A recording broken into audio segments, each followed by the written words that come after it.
Okay. Come in, please. Yes, you too. I'm talking to you. Come on in. I love your costumes. We're going to talk about comics. If I had a lasso, I'd be... The audience isn't complete until you get a mistake. Thank you. What's your name? Brittany. It's nice to meet you. My name's TJ. What's your name? Barb. Barb. It's nice to meet you too. Oh, you can tag people on Facebook Live videos. So we're talking about characters of color in comics. It's a real important discussion. Yeah, we about to start in like 30 seconds. We're starting in 5 seconds. Don't go anywhere. Take a seat. I need air circulation. Come over here real quick for me and grab a MECCAcon flyer. Okay. We sorry to see you leave, but I gotta keep it moving on. we understand. I'm hot too. I get Appreciate it. you coming in though. Your cosplay is dope, sis. All right. Peace, everybody. My name is Maia Williams. I am founder of MECCAcon, Midwest Ethnic Convention for Comics and Arts. We are at MotorCityComicCon. We are representing in full all things MECCAcon at Motor City. This weekend, we have about 13 guests. Today is part 1 of our Black to Black panel, Back to Black, Accuracy versus Acceptance in Today's Comics. Today we have with us Jason Reeves, Ian Stephen Harris, TJ Sterling, Brandon Thomas, Curtis Sullivan. So I'm gonna let them quickly introduce themselves first, one-on-one, starting with Jason. Jason Reeves of 133 Art. We produce comics, we print comics. Our main comics are Kid Carvers, One Nation, and Redcon. Lift award-winning artist. Tell them. I'm Ian Stephen Harris, 28-year veteran in comics. Recently I've done Watching the Holmes, Michael Cray, 50 Cent Comics, Voltron. Way back I did Aztec for DC Comics. Currently I do my own books too, called Ajala and The Fringe, and also am an Eisner nominated artist and Booth Award winner too. I'm TJ Sterling, I'm president and artist of RAE Comics. My series is called Okemos. We got 4 issues right now. Sci-fi martial art action story by young characters of color, incredible situations. I've been in the business since about 2015. Worked for a couple of companies like Marvel, Dark Horse, and Aspen as of late. And yeah, so happy to be here. Hey, how you doing? I'm Brandon Thomas, writer and creator. Been making comics since 2003. Written a little bit for everybody, a little Marvel, a little DC, a little Dynamite. My main project right now is a book called Excellence that just launched last week from Skybound Image. Sold out of that first issue real quick, so we got a second print coming to that right around the second issue. And I love making comics. Curtis Sullivan. I don't have any appreciable talents, but I'm a comic book retailer since 1996, so we're in our 23rd year of selling comic books. What's the name of your retailer? Vaults of Midnight. Hey. And we are in Detroit, is the most recent location. Just turned 3 years old, and we're out of Grand Rapids and founded in Ann Arbor, Michigan.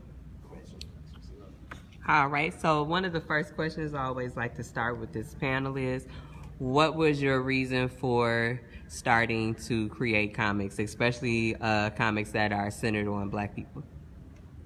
I don't like to say POC because we Black. Go ahead, Jason. I go first? Yes, sir. My reason for creating comics is because I love comics.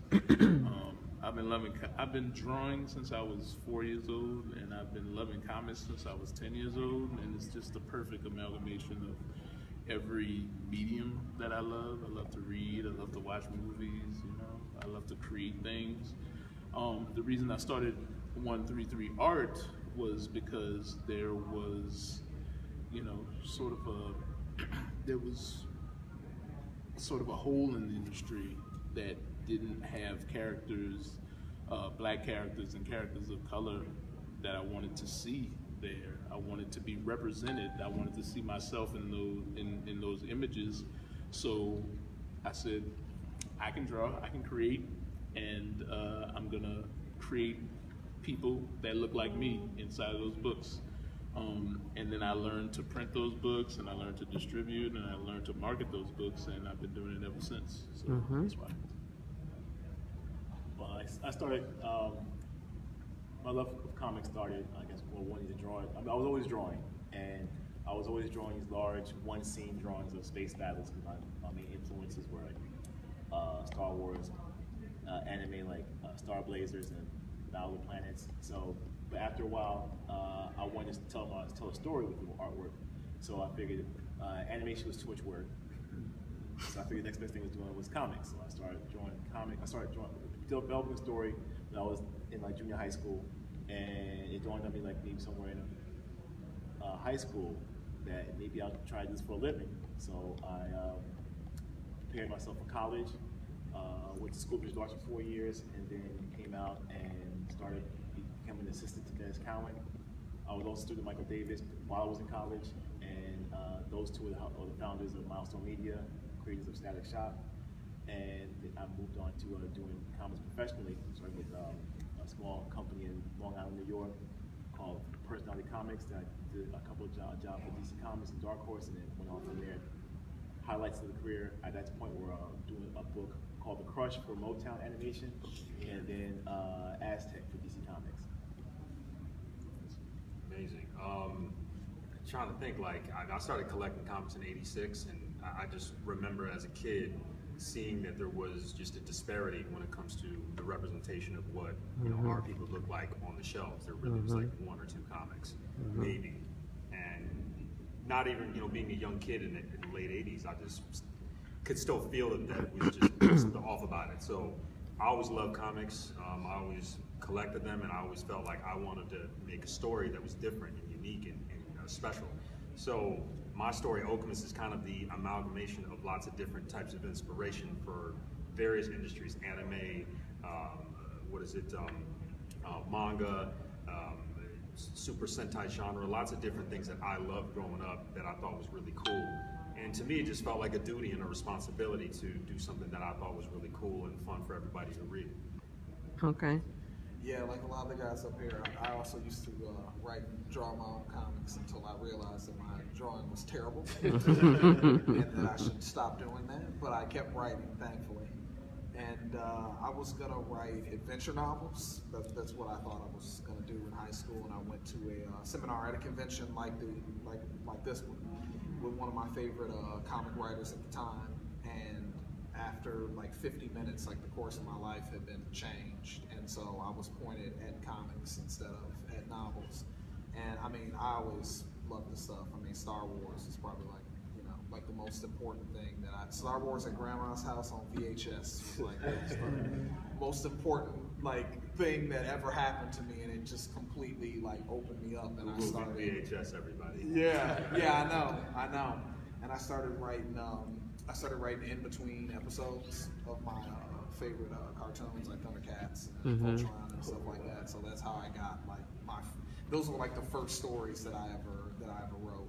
And the further I got into it, the more that I started to really kind of examine the industry as a place where maybe I could do this professionally. It's like the disparity. I think the disparities were already there and I could see them, but once you kind of get inside of it, you see just how really kind of desolate it is, for realistic representations of Black people in comics and other media.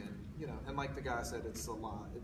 It's a responsibility that a lot of us have taken on, because if we don't do it, then who's going to do it? It's not going to get done. And I just want to try to write something and create something that the 12-year-old version of me needed to see, like something else to be obsessed with that wasn't, Spider-Man or Batman.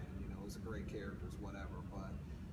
But that's kind of what I'm driving towards. I'm trying to kind of get that kid at the right point, to kind of show people that this is possible, that people that look like us do this, and that there's a way forward.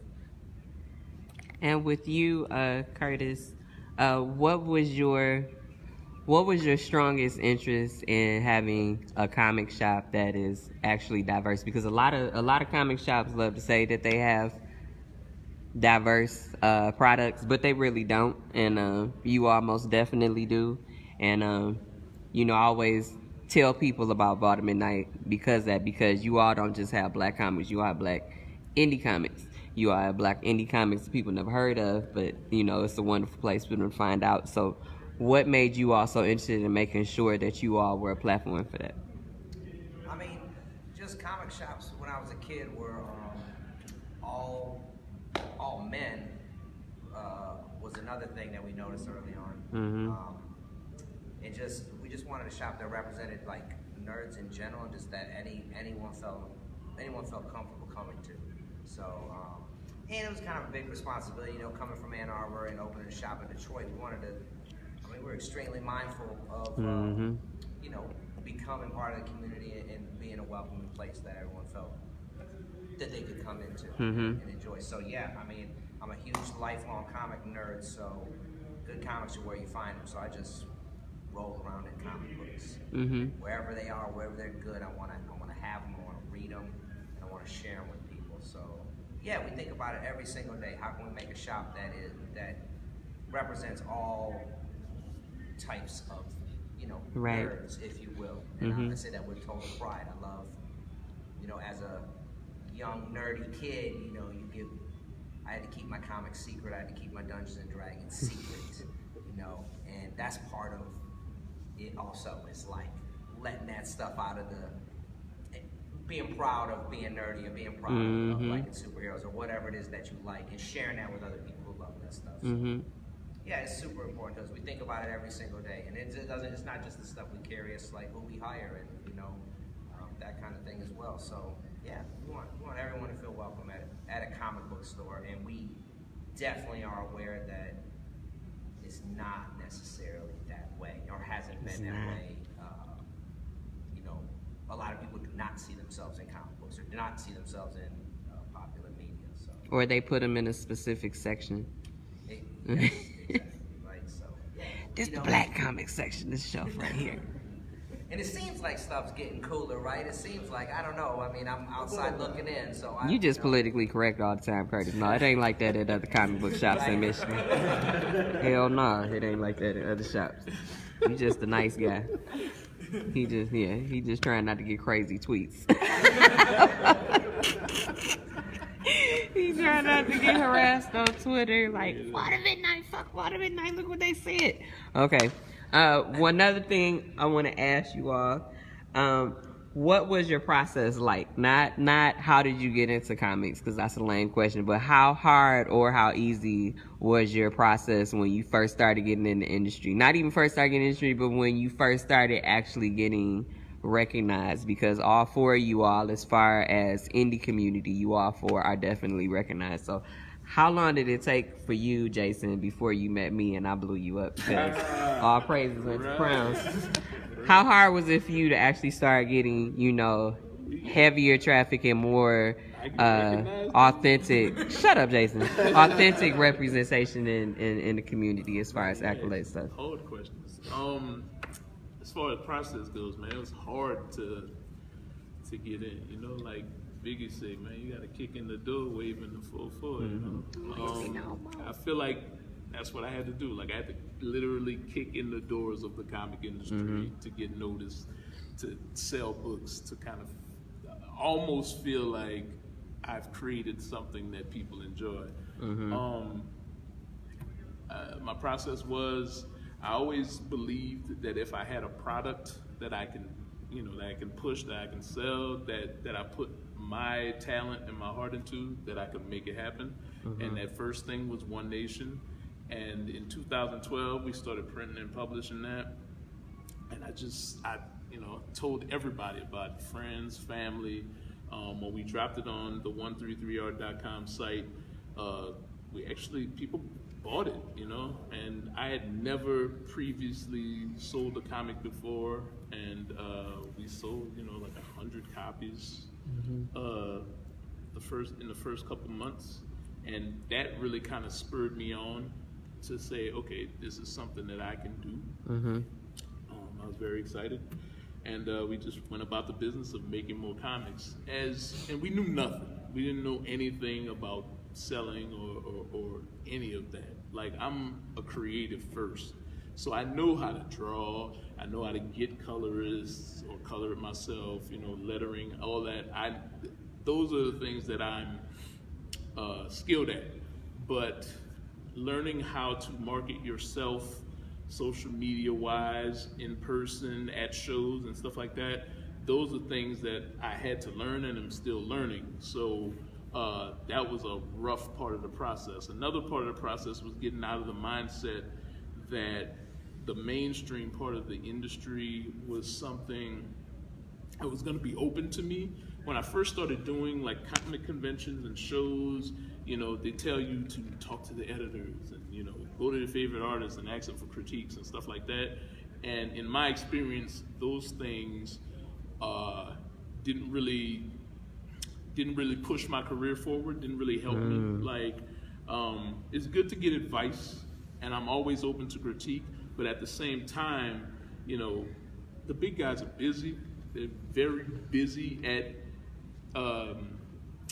at their thing of selling comics, and they don't necessarily have or make time for new people in the industry, especially black people, people of color, whatever you want to call it. Even the black big people don't. Right. So that stuff wasn't conducive to what I was trying to do. So while every creator, you know, love y'all that gave me good critiques, I take all the good and I dispel all the bad.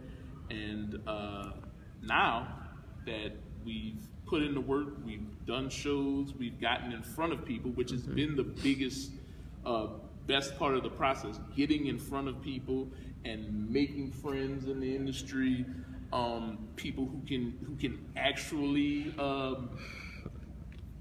critique you and actually give you constructive criticism and help you in a way that their experience enriches you.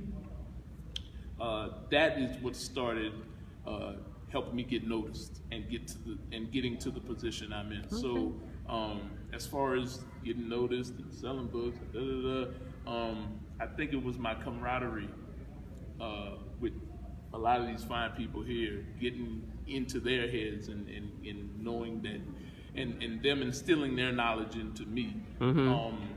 And experience, man, getting in there and just doing it. Like, yeah, I don't know how to market myself at shows, then if you go to a show, that's when you learn. Trial by error, trial by fire. So that's why, you know, and meeting Crown, of course, the queen of the whole thing. Listen, I'm just, you know, but I'm just saying. right, queen of hustle, queen of putting us on. So thank you for that. Those are the 3 or 4 things that have, I guess, upped my cachet in the comic book industry, indie, mainstream, or otherwise. So that's me. I'm done. I can pontificate off. Go. What about you, TJ? Shit, man. I mean, first of all, I appreciate y'all who just joined us. This is the Back to Black panel, talking about the importance of the Black voice in comics. So appreciate you guys joining us on the fly. Really, for me, it's been consistency. I mean, honestly, and knowing that whatever I came out with had to be quality, it had to be high quality. So I did everything I could to get the skills. I went to art college. I interned at Marvel for a year, learning production of the books, how the business worked from the interior, and then applied a lot of those principles to my own work, and then just stayed consistent. So going to conventions, regular basis, I'm literally going. Well, most of us, we're all convention season 6 to 7 months out the year. So it's a big, dedication. It's a big step to be able to jump into something like that. But you got to be confident in yourself and really just know that you got a good product and stay consistent. Because, like my man right over here, he's followed me for years. People like that are the reason why we're here. So we just got to be thankful and continue to come out with hot stuff. I would show him on the camera, but the crowd is so big in here that I don't know if we'd be able to focus You can him. barely turn your arms. You know? Go ahead. So many elbows right now. For me, I think these guys have covered most of it, but something I want to add is, and it sounds silly, but kind of like the emotional component for me is how to deal with failure, how to deal with kind of like obstacles in your path. Like for me, getting some balance in my life was important because I had several years where this was the only thing I gave a shit about. Like trying to make this comics thing happen, trying to work for, you know, whoever, trying to work for Marvel, trying to get the Spider-Man, the legendary Spider-Man run or whatever it is I was running at. And when it was good, things were great. And then when it was bad, it was like I had just been running to the ground over and over again for months.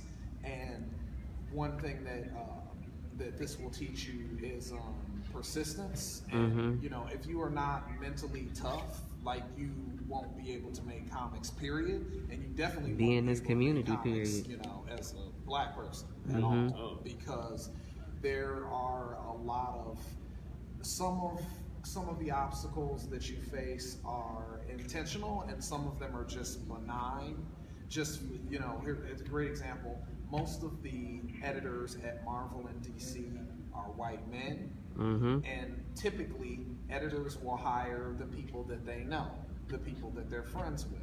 If you have one black friend in your life, the possibility of you hiring me to do anything is very low. It's greatly diminished. And that's something that when I come to you, I have no idea. I mean, you almost want to come up to editors and be like, how many black friends do you have?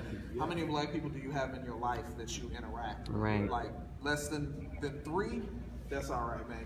Keep doing what you're doing. But for me, finding balance in my life and finding other things that I cared about in addition to pursuing comics as a career was important, and it kept me going when comics wasn't working out.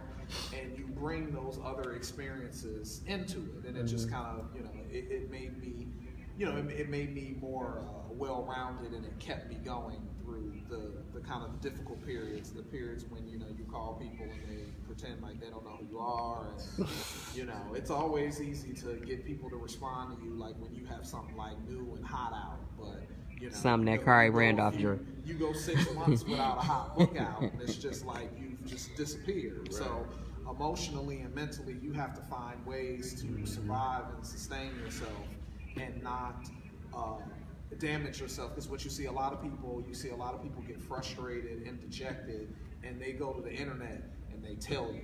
It's like Stop talking about me, Brandon. I'm not talking about you at all. But you know, it's just like you have to keep that. It is, you know, it's hard, but you have to keep that out of public view as much as you can, because everything I broke into comics writing a column called Ambidextrous. I used to review comics. I used to interview people. I used to get on my soapbox and pontificate. And I wrote maybe like over 300 columns, and 97% of them were positive. Like, oh, I love this comic. I love this creator. I love this. I love that. But everybody remembers that 3%. You know, when I like hurt somebody's feelings because, you know, I said something that I shouldn't have been saying. So you have to be mindful of that people will remember things and they will hold things against you, and especially us, because people are looking for any excuse they can to disqualify you in some way. And you will get a lot of, you'll kind of interact with kind of editors and stuff, and you can tell that there's like a hesitancy and there's an anxiety, because they have this image in their mind of like, oh no, what kind of stories is the black writer gonna tell? Is he gonna get me in trouble with my boss? Like, is it safe for me to give him a little something? Like, what's he want to talk about? Like, I don't know, I'm just trying to figure out a way to choreograph a cool Spider-Man vulture fight. Like, I don't know what the fuck you talking about. You talking about some extra stuff. So, you know, I would just say that for me, the mental part has been the hardest for me, figuring out ways to sustain myself when things aren't going your way. But luckily, I've been fortunate the maybe like 3 or 4 years I've been doing comics. I've been writing comics exclusively, which was, you know, took me a long while to get up to that point. But there's a lot of stop and starts, there's a lot of patience, a lot of persistence, and you have to be, you know, you have to be hard-headed. Like you have to be stubborn because the system is designed to wash you out. Like it's how they get rid of people. Like, you know, how if we put 3 barriers in front of him, like, is he going to be able to clear them, or is he going to trip and then get, you know, fucking upset and then just go away? So you just have to, like, I would tell myself my goal was just to just don't die. You know, just like keep going. Like don't let them kill you and kind of grind you into the dirt. And you know, you have to realize that there are some people, and not to say that I don't want to make it seem like, you know, people are like out to get you, because and some people are, but the thing that is most dangerous is not the people that are out to get you, it's the people that don't give a shit, like one way or another. So, but yeah, I was just, that's kind of that was kind of like the hurdle for me, like mentally, like figuring out how to feel like I was still good when like people are telling you that you're not good. So that's kind of that was really important for me in my, you know, travels. With you, Curtis, real quick, was it a really hard process to start actually not just starting to open a comic shop, but actually franchising your own entity of comic shops? Because I know different cities have different energy. So how hard was it, and did people give you any obstacles when you decided that you all wanted to come downtown, of all places, and open a comic shop? No, we were lucky in that regard. I mean, just to go back up to what somebody was saying, we had no experience when we started. We just it was just all energy.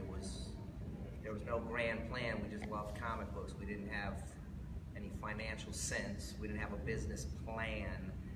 We got a very cheap location. It was like $300 a month for our first shop. So it was 500 square feet. It was a tiny little hole in the wall off the side path.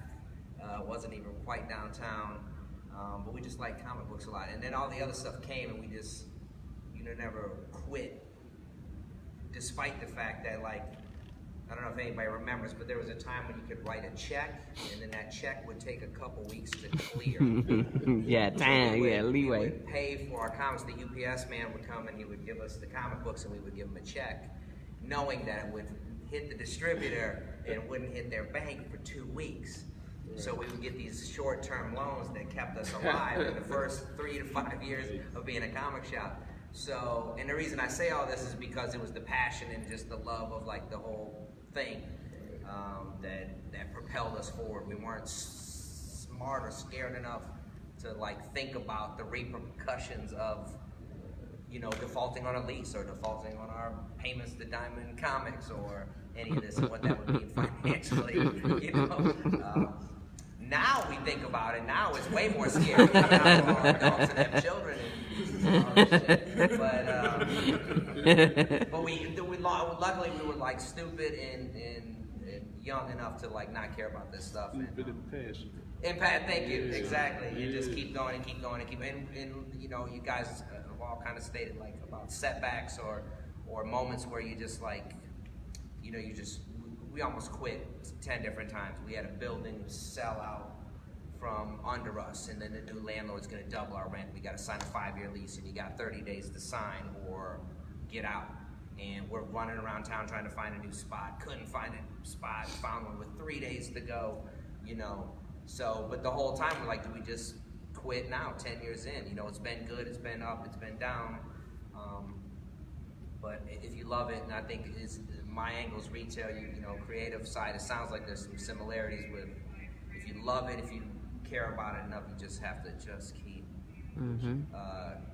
don't be smart, be passionate, be driven and all that.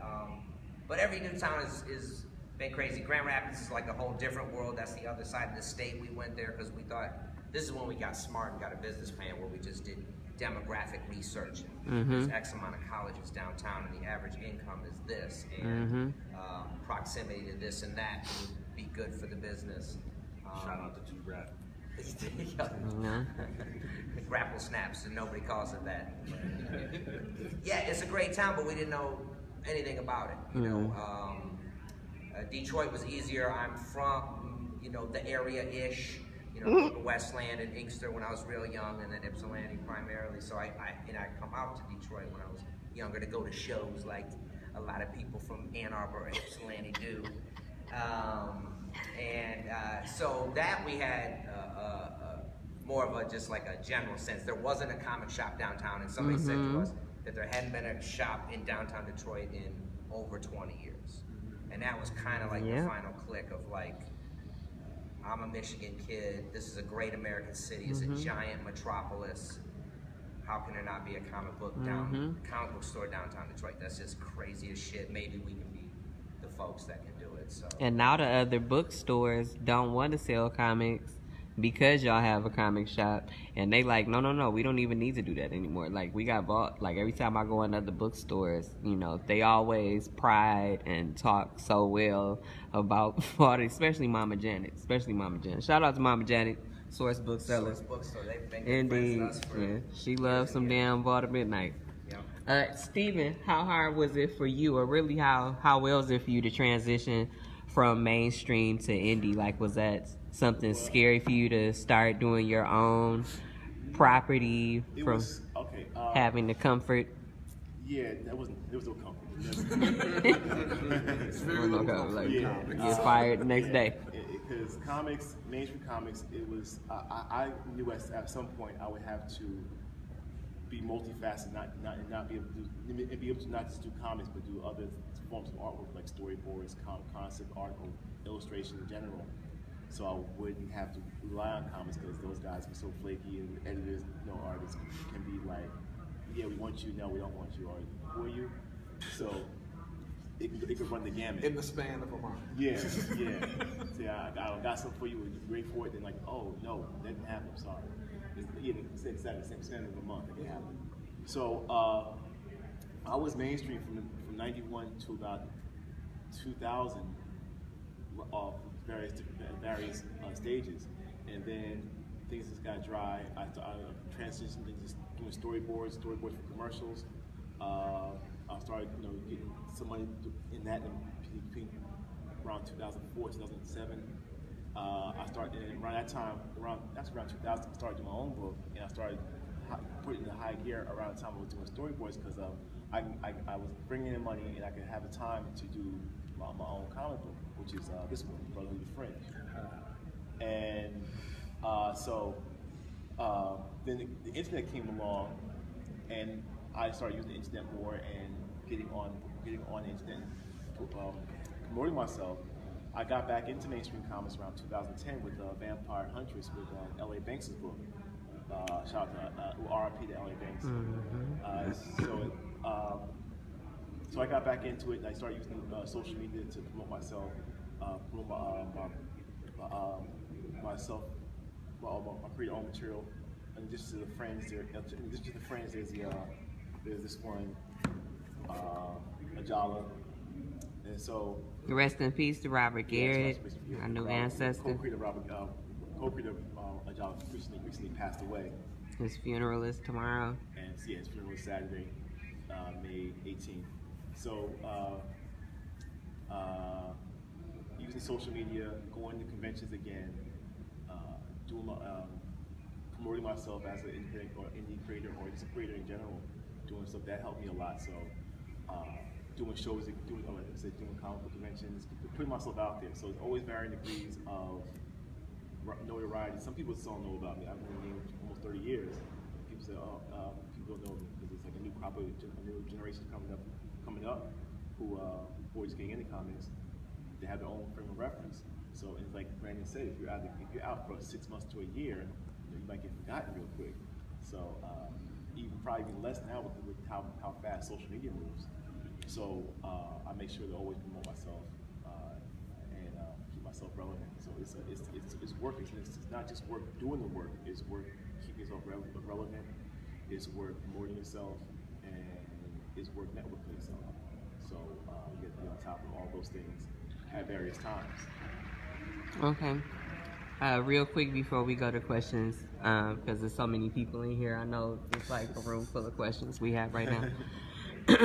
What would you give advice if you were talking to a 12-year-old who came to your table, went batshit crazy, and wants to make their own comic book next week? What would you give Latasha or Antonio? What advice would you give them? Advice? Just Or to follow what's- open a comic shop? Yeah, I'd say follow what's in here. You know, if that's what they really want to do, then just follow that. You know what I'm saying? And entertain every thought, every feeling, every idea, and see what, you know what I'm saying, where the dust settles. Because, you know what I'm saying, comics might not be it, but animation might be it, or storyboarding, or games, or something within that realm of popular culture. Because, again, I think comics are always the gateway for young kids to do more stuff. It's not just, you know what I'm saying, I want to do comics. As you could, again, get into animation. There's so many different people that I'm sure we all know in the industry that started in comics that moved to do something else, because we got friends in animation, we got friends doing this or that, and it's, again, it's just a gateway to more interesting, cool stuff, to movies, especially now. So entertain every thought and idea, and believe in yourself, be passionate, and make sure your parents, your family, the people that you're with are on top of it. So, because when kids come to my table and they're with their parents, I say, tell the parents specifically, support your kids in whatever they like to do. And, make sure you're fostering that interest in any way you can. I've always thought, the way I've always thought of it is, it's all comics. Like, in order to get a foot into the industry, man, when I started, I was just freelance. I was a freelance artist. And, I did stuff for like Hasbro and Esquire and all that. And even whenever I approached any of that work, it's always been in service to comics, because that's what I originally loved first. But I always treated everything like, yo, this is gonna take me to, doing a monthly, or this is gonna take me to doing that series that I really wanna do. So yeah, I think it's all comics. But what I would tell the 12-year-old cat or young lady or whatever, I say just do it and finish it. And keep an idea of creating a product in mind, because this stuff is, while it's for enjoyment, it's not necessarily for your enjoyment. Once you become a professional, it's for the enjoyment of your fans and more importantly, your customers. You have to finish that. That has to be complete in order for people to, in order to get it into the hands of people. So, learn how to finish things is what I would tell them. And then, if you love it and you learn how to finish it, someone will enjoy it. Okay. Yeah, I would say, if you're a comic creator, do a story that you like to do, because this is a hard job, and you want to be enthused to do it, and it's a long ride to complete it, to do a story and do a comic book. And nowadays, when I was coming up, I would just do a 5-page, 6-page sequence of a character from Marvel, DC, and send it to the editor, and mail it to the editor. Nowadays, people do their own properties and put it out online, and maybe get noticed. And their success is based can be on their terms, on their character, which can become a property, and you keep all the money. It is something that you created, that you like, and that you have a passion for. So don't worry. I wouldn't say worry about market, because people talk about market. You market what you already created, and that's based on your idea. Try and worry about what other people think instead of what's fun to you. And maybe people will respond to what you're doing, and rather you respond to what other people are doing. You'll have more fun doing it. What's the next city that Vault at Midnight is popping up in? Oh, we don't know yet, but we're in the exploratory phase, so I will say that. They are. I'll just give you some boring inside baseball. We are trying to figure out how to train people within our organization, because we don't hire management, so we're always trying to figure out who's going to be the manager of a store, because there's only so many hours in the day. So we're working on our management pipeline right now internally to try to figure out who can run stores. So we're bringing in a person from our Grand Rapids shop out to manage, the general manager of Ann Arbor.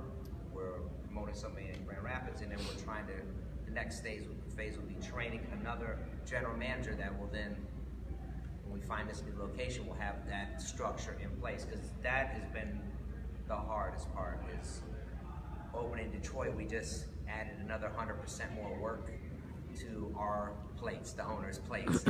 Just realize, you know, you can only draw one comic a month, probably, right? 24 pages, right? That seems like, you know, yeah. And every new comic, yeah, it's just, you just can only do so much. So that's it. We're in this boring zone of like trying to get folks qualified to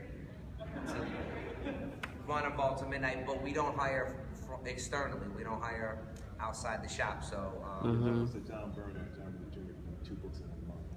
Right, exactly. You know, Jack Kirby could do whatever 4 books a month or whatever like this. Yeah, but nobody's doing that. What's the address to Vault downtown in Detroit so people know? But somewhere in Michigan, we're not going to leave Michigan for a while. But the dream would be like a superstore in Chicago, 4,000 square feet, 3 floors, Akihabara, Japan style, nerd palace. Oh, fancy folk shit. Okay. So, well, who knows? But yeah.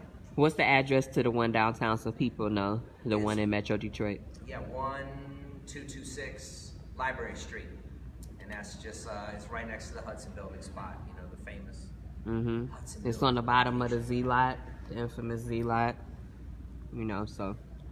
Okay, one last question. Keep it really short. What is your main title that you either own or you're working with or you have about to come out? Jason? Kid Carvers, Engineers of the Impossible. It's about Marley and Charlie Carver, basically 2 to 8-year-old mad scientists who solve mysteries in their neighborhoods with their gadgets and their super brains. And they focus on STEAM. Yes. Because I'm super blackity black, so I say STEAM, not STEM, because it started with STEAM and people decided to take the A out and turn it into STEM. But the Honorable Marcus Garvey started When I STEAM. mention Carvers, I always wait You for Crown understand? to make that distinction. Exactly. Exactly, because folks don't know that Marcus Garvey started that. What I'm working on now is a book called Indigo Clan. It is a metaphysical martial arts book created by a man named Maia. He's out in Oakland, so that's what I'm currently doing. And I have other projects possibly lined up for other book publishers, but nothing signed yet, so I can't talk about it. And what did you just finish doing a run with DC with? I just finished doing a run with DC with Michael Cray. Have it here? Yes. 2 volumes of Michael Cray. This is volume 1 right now. And he has volume 2 downstairs also for sale. That just the run is completed in November, so there's 12 issues or 2 volumes, 6 issues each, which I just completed in September, and the run finished in November of 2018. And this is my comic book, Alchemist. It's actually my first flagship title right here. Sci-fi martial art action story about a young kid of color that has a latent superhuman ability that could potentially save the human race. And essentially he's being pursued by 4, biomechanical warriors from the future that actually want to steal that power for themselves. I've got 2 other books in production right now that are kind of behind the scenes that are the follow-up to this story. We're 4 issues in, and we've got another 3 issues that are in production.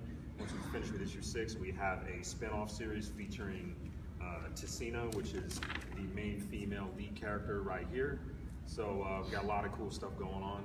You can find all my information on RAEcomics.com, RAEcomics.com, or downstairs at the C block.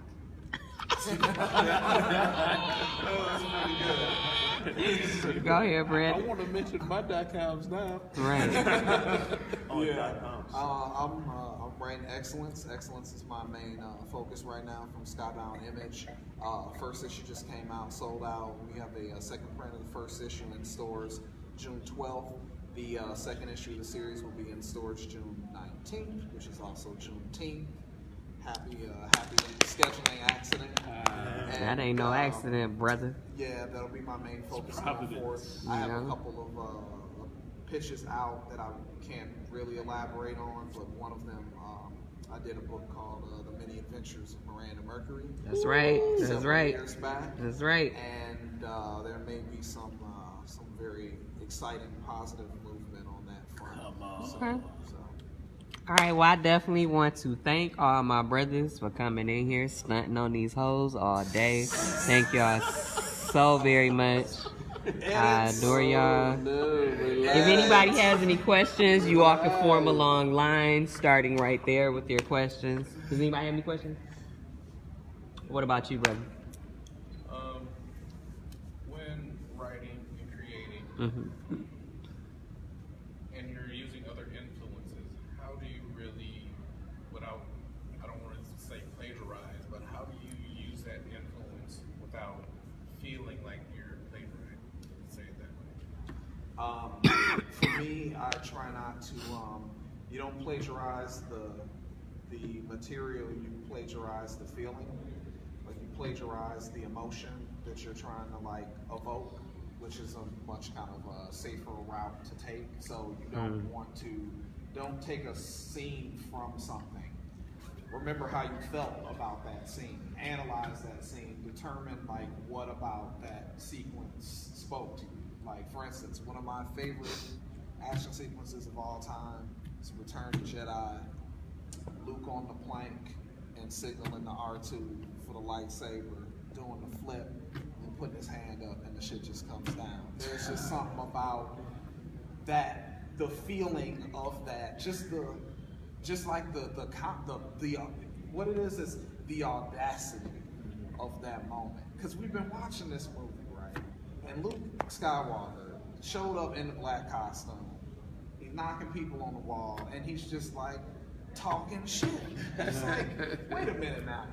The last time we saw Luke Skywalker, he was getting the arm cut off and jumping into the void. Like, who is this man? Yeah. Who is this man, and where did he come from? So that's like the type of, I always try to work towards the moments. Like there are like moments coming up in excellence that I'm just, oh shit, I cannot wait for people to get to this scene. Like I cannot wait to, to land that line. And, for me, that's all. I'm always about that feeling. Like, what is it about this scene? Like, what kind of qualities about the characters, about the situation are appealing to me? And in this case, it was kind of like, it was like the no-win situation combined with general confusion. Like, wait a minute now. What's going on? This dude is just showed up, just give me my friends, I'm gonna blow up this shit down.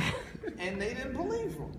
And then, he is just like casual. I just love the casualness. Just him standing on the plank. Give me this shit. Come on, let's talk. Come to the end of this right now. And just to me, just that hand. The hand and just waiting for the saber to fall into. I was like, this is amazing. Right. This is the most amazing thing that I have ever seen. So, I would say to steal the feeling and the emotion and the excitement, and don't actually take the material. But I think that if you're honest with yourself, you can feel where the line is. Like you can feel where the line is, where you're like, okay, well I'm just taking the shit and like changing nothing about it. I think if you really slow down, you can feel like what's too far. You can feel like when you want to kind of take the spirit and the intent of something, but not actually take the thing. You want to, and there's a thin line between like plagiarism and like homage. It depends on your intent. There's a scene in One Nation where I kind of borrow from the emotion of two things that really inspired me, like The Matrix and Preacher. There's a scene when Neo finally knows that he's the one, and Morpheus kind of, they all recognize, oh wait, he's beginning to believe. And there's a scene in One Nation where Paragon is hoisting a helicopter over his head, and like he sees these soldiers are about to die, the helicopter's falling, he runs up the building, he catches it, and he says, I got you.